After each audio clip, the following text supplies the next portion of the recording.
Hello friends, स्वागत है आप सभी का आपके अपने चैनल परफेक्ट स्टडी वे में। ये डीएलएड थर्ड सेमेस्टर के सब्जेक्ट मैथ्स के 150 मोस्ट इंपोर्टेंट ऑब्जेक्टिव क्वेश्चंस का पार्ट 8 है। अगर आपने इससे पहले के वीडियोज नहीं देखे हैं तो डिस्क्रिप्शन में आपको लिंक मिल जाएगा, वहां से आप उन्हें देख सकते हैं। तो चलिए शुरू करते हैं।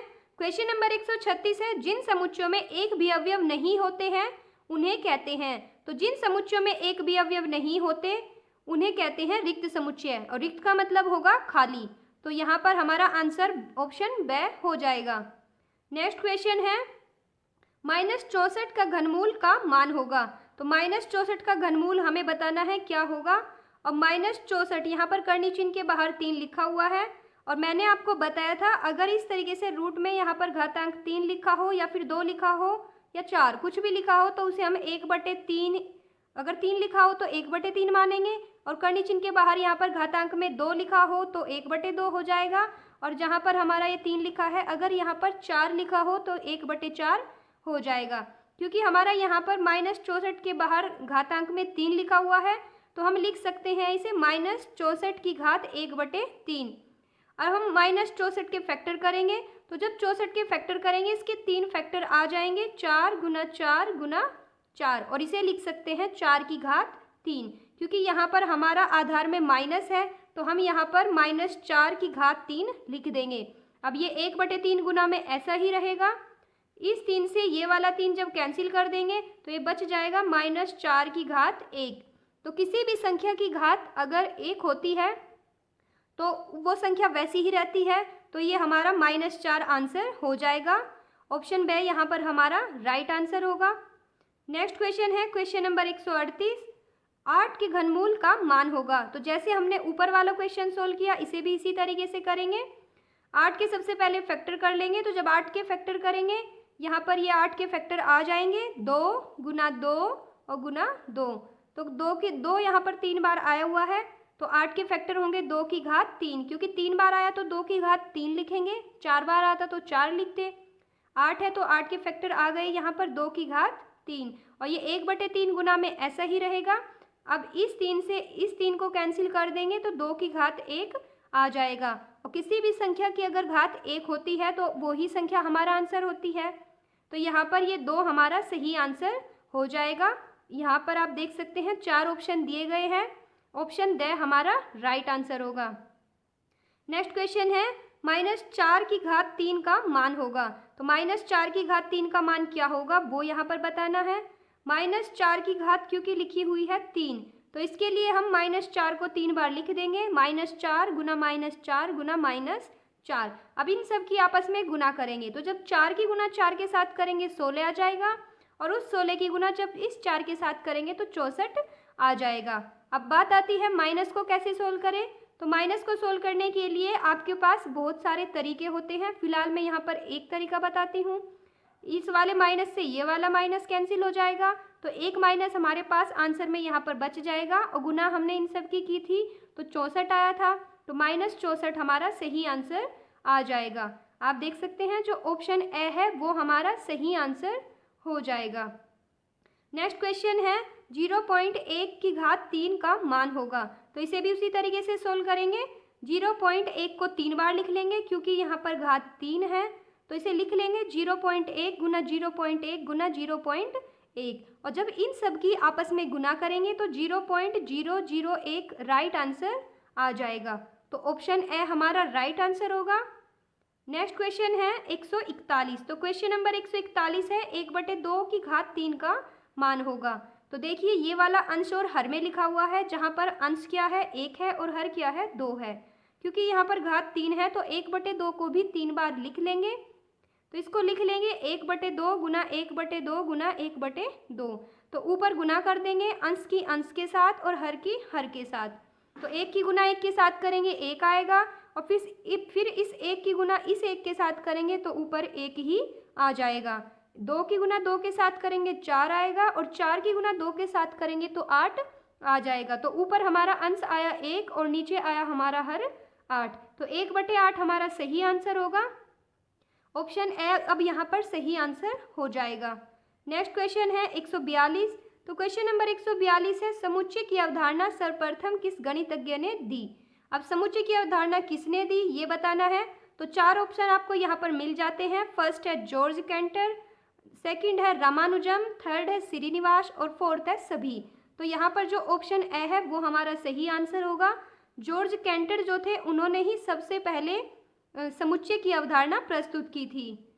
क्वेश्चन नंबर 143 है, समुच्चय के प्रकार है। तो जैसा कि मैं आपको पढ़ा चुकी हूँ, पहली वीडियोज अगर आपने नहीं देखी है तो आप जरूर देखें। अगर आपने वो वीडियोस देखी है तो आपको इजीली इसका आंसर पता होगा। समुच्चय के प्रकार कौन कौन से होंगे वो यहाँ पर बताना है। तो देख सकते हैं आप, सीमित और असीमित दो प्रकार ये बताए हुए हैं यहाँ पर। एकल समुच्चय, एकल मतलब जिसमें अवयव एक ही हो, और रिक्त मतलब, रिक्त हमने अभी पढ़ा था, जिसमें कोई भी अवयव ना हो। तो जैसा कि आप देख सकते हैं, एकल भी समुच्चय होता है और सीमित असीमित भी समुच्चय के प्रकार होते हैं और रिक्त भी समुच्चय का प्रकार है। तो यहाँ पर हमारा जो ऑप्शन ड है वो सही आंसर हो जाएगा, सभी। तो समुच्चय के ये सभी प्रकार होते हैं, सीमित एवं असीमित, एकल और रिक्त। चलते हैं नेक्स्ट क्वेश्चन पर। क्वेश्चन नंबर 144 है, समुच्चय ए बराबर 1, 3, 5, 7, 9 में समुच्चय के अवयवों की संख्या है। तो जैसे कि आप देख सकते हैं यहाँ पर ए बराबर में जो संख्याएं दी गई हैं उनको हमें गिनना है, क्योंकि ये संख्याएं जो हैं जब हम इनकी गिनती करेंगे यही उनके अवयवों की संख्या होगी। ये 1, 3, 5, 7, 9 ये जो दिए गए हैं ये यहाँ पर इस समुच्चय के अवयव है और इनकी संख्या कितनी है वो हमें यहाँ पर बताना है। तो जब हम इनको काउंट करेंगे, गिनेंगे, तो 1, 2, 3, 4 और 5, तो जब हम इन सभी को गिनेंगे इनकी संख्या 5 आ जाएगी। ऑप्शन ए हमारा सही आंसर हो जाएगा। क्वेश्चन नंबर 145 है, समुच्चय जी बराबर, और यहाँ पर इसके अवयव कुछ भी नहीं है, में समुच्चय के अवयवों की संख्या बताइए। तो जैसा कि आप देख सकते हैं यहाँ पर जी के बराबर में कोई भी अवयव नहीं दिया गया है, और जिसमें कोई भी अवयव ना हो वो कैसे समुच्चय होगा, वो रिक्त समुच्चय होगा। तो यहाँ पर इसके अवयवों की संख्या कुछ भी नहीं है। ऑप्शन बी हमारा सही आंसर आ जाएगा, 0।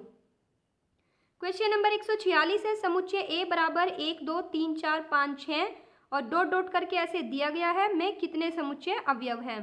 तो यहाँ पर भी हमें इसके अवयवों की संख्या बतानी है। 6 तक तो आप गिन सकते हैं कि ये अवयव 6 हैं, लेकिन क्या आप इसके बाद गिन पाएंगे? नहीं गिन सकते, क्योंकि बताया नहीं गया है कि वे संख्याएं कहाँ तक लिखी गई हैं। तो इसलिए यहाँ पर जो ऑप्शन बी है वो हमारा सही आंसर होगा, अनंत। सांख्यिकी की सर्वोपयुक्त परिभाषा दी। तो सांख्यिकी की जो सबसे उपयुक्त परिभाषा दी वो दी थी लोविट ने। ऑप्शन से सही आंसर हो जाएगा। क्वेश्चन नंबर 148 है, सांख्यिकी के पिता कहलाते हैं। तो 4 ऑप्शन यहाँ पर भी मिल जाते हैं। जो सांख्यिकी के पिता है उनको कहा जाता है एकेन वॉल को। क्वेश्चन नंबर 149 है, किसान विकास पत्र में लगाई गई राशि 2 गुनी होती है। 4 ऑप्शन यहाँ पर भी मिल जाते हैं, 5 वर्षों में, 6 वर्षों में, 10 वर्षों में या फिर 15 वर्षों में। तो किसान विकास पत्र में लगाई गई राशि 10 वर्षों में 2 गुनी हो जाती है। ऑप्शन से हमारा सही आंसर हो जाएगा। क्वेश्चन नंबर 150 है, ब्याज अर्धवार्षिक हो तो दर होती है। अब अर्धवार्षिक मतलब अर्ध होगा आधा और वार्षिक मतलब वर्ष। तो आप जानते हैं एक वर्ष में 12 महीने होते हैं, और अर्धवार्षिक, अर्ध मतलब आधा, अगर हम 12 का आधा करें तो इसके लिए हमें क्या करना पड़ेगा, 12 को 2 से भाग देना पड़ेगा। तो यहाँ पर हमारे पास 6 आ जाएगा, और 6 का मतलब क्या होगा, 6 मतलब होगा छमाई। तो एक वर्ष में जो है, अगर हम छमाई की बात करें, छमाई होती है 2, और एक छमाई को कहा जाता है एक अर्धवार्षिक, यानी अर्ध मतलब आधा, पूरे वर्ष का जब आप आधा करेंगे तो एक छमाई आएगी। तो एक वर्ष में अगर छमाई की बात करें, एक पहली छमाई हो जाएगी और एक दूसरी, क्योंकि एक वर्ष में 12 महीने होंगे तो शुरुआत के 6 महीने में एक छमाई हो जाएगी और बाद के 6 महीने में दूसरी छमाई हो जाएगी। ब्याज अगर अर्धवार्षिक हो तो दर क्या होगी, उसके लिए हम क्या करेंगे, क्योंकि पहली छमाई 1 होगी और बाद की छमाई भी 1 होगी, 1 और 1 2 हो जाएगा। तो जो दर है उसको हमें 2 से भाग देना पड़ेगा, 2 से भाग देना पड़ेगा। इसका मतलब क्या होगा कि दर जो है वो आधी हो जाएगी, क्योंकि जब हम किसी भी संख्या को भाग देते हैं तो वो संख्या घट जाती है। तो यहाँ पर जो ऑप्शन बी है वो हमारा सही आंसर हो जाएगा।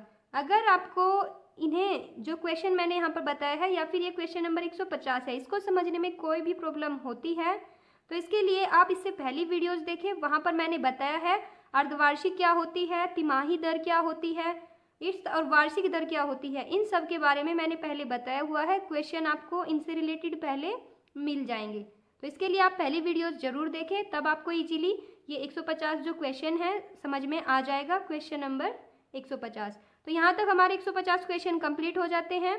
उम्मीद है आपको वीडियो पसंद आई होगी और समझ में भी आई होगी।